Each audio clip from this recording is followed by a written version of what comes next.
নমস্কার বন্ধুরা। তো এখন আমরা সোনাখালি পৌঁছে গেছি। এখান থেকে আমরা সুন্দরবন দর্শনে যাব। তো প্রথমে সুন্দরবন যেতে গেলে প্রথমে ক্যানিং আসতে হবে ট্রেনে, শিয়ালদহ থেকে ক্যানিং পৌঁছে ক্যানিং থেকে সোনাখালি টোটোতে পৌঁছে যাওয়া যাবে, খুবই কাছে। তো সোনাখালি থেকে সুন্দরবন যেতে হয়। তো এই হচ্ছে মাতলা নদীতে আমাদের দেখো বোট ছেড়ে দিয়েছে। তো মাতলা নদীতে দুই দিকে সুন্দরী, গরান, গেওড়া গাছ দেখতে দেখতে আমরা সুন্দরবনের উদ্দেশ্যে রওনা হলাম।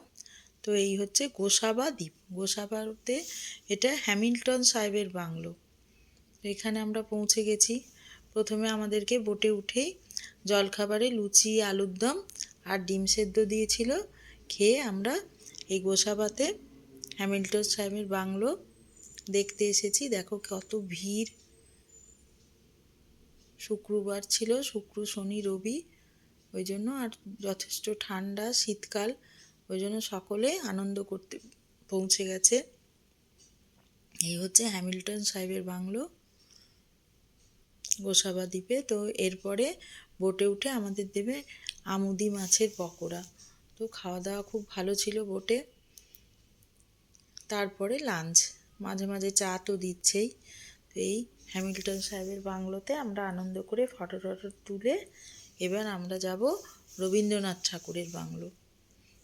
এই হচ্ছে হ্যামিল্টন সাহেবের বাংলো।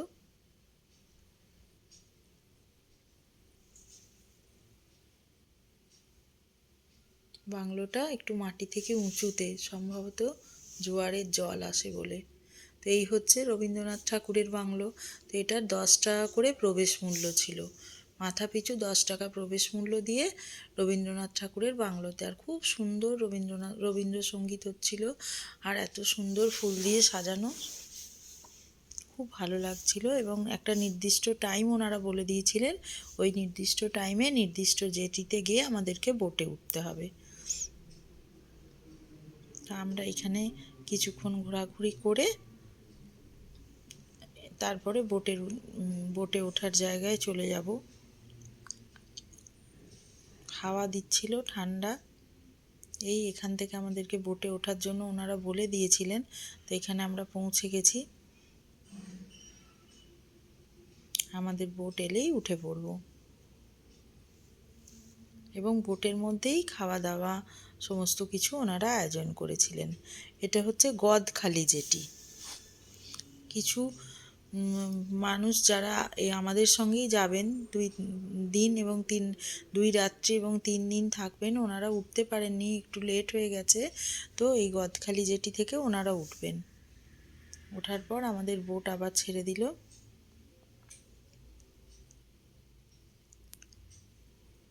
দেখুন, এই হচ্ছে মাতলা নদী। সম্ভবত এখানে কুমির আছে। কালকে আমাদের কুমির বা সাফারিতে নিয়ে যাবে। আজ আমাদের মাতলা নদীতেই মধ্যে দিয়ে নিয়ে যাচ্ছে। নেক্সট ডেস্টিনেশন হচ্ছে সজনেখালি। সজনেখালিতে একটা পার্ক আছে, ওখানে কুমির, বাঁদর এরকম আছে। তো ওইটা দেখে আমাদেরকে সানসেট দেখাবে। তো এখানে লাঞ্চ হয়ে গেছে। লাঞ্চ হওয়ার পরে আমরা নদীতে একটু আনন্দ করছি, কারণ এগুলো আমরা ইতিহাসের বইয়েতেই পড়েছি, ভূগোলের বইয়েতে, যে সুন্দরী, গরান, গেওড়া এই ধরনের গাছগুলো সুন্দরবনে দেখা যায়। তো এগুলো দেখতে আর একটা অদ্ভুত ভালো লেগেছে যে নদীটা এত পরিষ্কার। কারণ এখানে রুলস খুব স্ট্রিক্ট। এখানে নো প্লাস্টিক জোন করা আছে। কোনোভাবেই আপনি প্লাস্টিক ব্যবহার করতে পারবেন না। যদি আপনি প্লাস্টিক ব্যবহার করে ধরা পড়েন তো আপনাকে ফাইন দিতে হবে। এই জন্য এত সুন্দর এবং পরিষ্কারভাবে নদীটাকে মেনটেন করছে বন দপ্তর। জায়গায় জায়গায় বন দপ্তরের অফিস রয়েছে। জায়গায় জায়গায় সমস্ত দিকে ব্যারিকেড করা আছে জাল দিয়ে, যাতে কোনোভাবেই অসুবিধার সৃষ্টি না হয়। ওই জন্য বিভিন্ন জায়গায় বনের মধ্যেই বাঁশ দিয়ে বেড়া করে নেট করা আছে, নেট দেওয়া আছে। এবং এত পরিষ্কার ব্যবস্থা যে কোনোভাবেই যেন প্লাস্টিক বা বোটের মধ্যে যে সমস্ত খাওয়া দাওয়া হচ্ছে কেউ যেন জলে না ফেলতে পারে, ধরা পড়লে ফাইন। ওই জন্য বোট থেকেও ওনারা বারবার বলছিলেন যে আপনারা জলে কোনোভাবেই অপরিষ্কার করবেন না বা জলে কিছু ফেলবেন না, প্লাস্টিক ব্যবহার করবেন না, বারবার বলে দিচ্ছিলেন ওনারা, যেটা খুব ভালো লেগেছে। কারণ আমাদেরকে তো পরিবেশের দিকটাও চিন্তা করতে হবে। প্লাস্টিকের ব্যবহার যতটা কম করা যায় ততটাই এই জলটা পরিষ্কার থাকবে বা আমরা এই এনভায়রনমেন্টটাকে রক্ষা করতে পারবো। এবং সুন্দরবন হচ্ছে ওয়ার্ল্ড হেরিটেজ সাইটের মধ্যে পড়ে, তো সেটাকে রক্ষা করা আমাদেরও, সাধারণ মানুষেরও দায়িত্ব।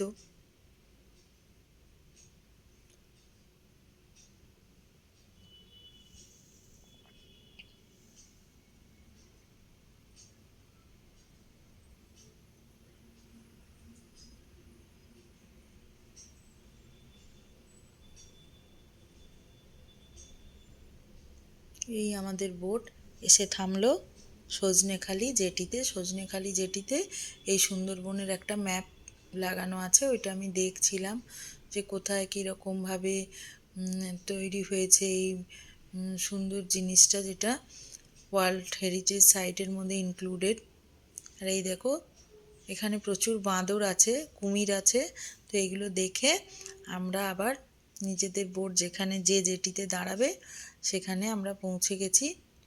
এখান থেকে আমরা বোটে উঠে লাঞ্চ তো হয়ে গেছে, লাঞ্চ হওয়ার পরেই আমরা সজনেখালিতে নেমেছিলাম। তো এরপরে ওনারা চা দেবেন, চা খেতে খেতে আমরা সানসেটটা দর্শন করব, সানসেটটাকে উপভোগ করব।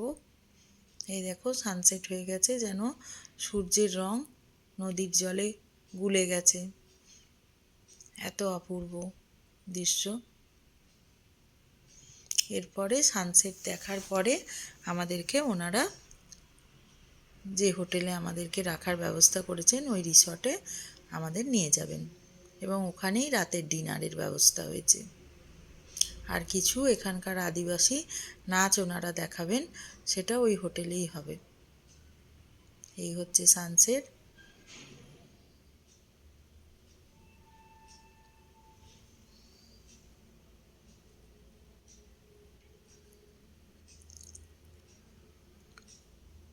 এই জায়গাটা যেন অপূর্ব লাগছে, সূর্যটা জলের মধ্যে পড়ায় জলের কালারটা কিভাবে চেঞ্জ হয়েছে দেখুন।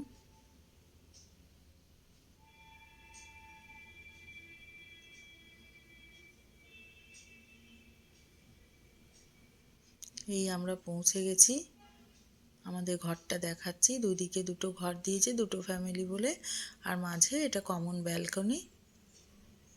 ঘরটা বেশি বড়, দুই দিকে দুটো খাট আছে, বাথরুমটাও বেশ বড়, পরিষ্কার পরিচ্ছন্ন।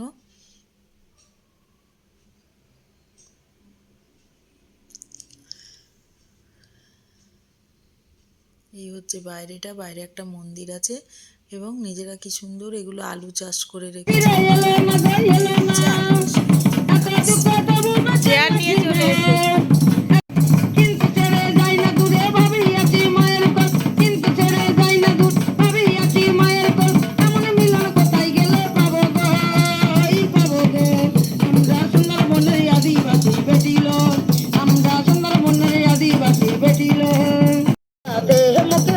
लगाते बाबुर बाबा बुटके करना रे, बाबुर बाबा बुटके करना रे, रीच लगाते हम के रीच लगाते।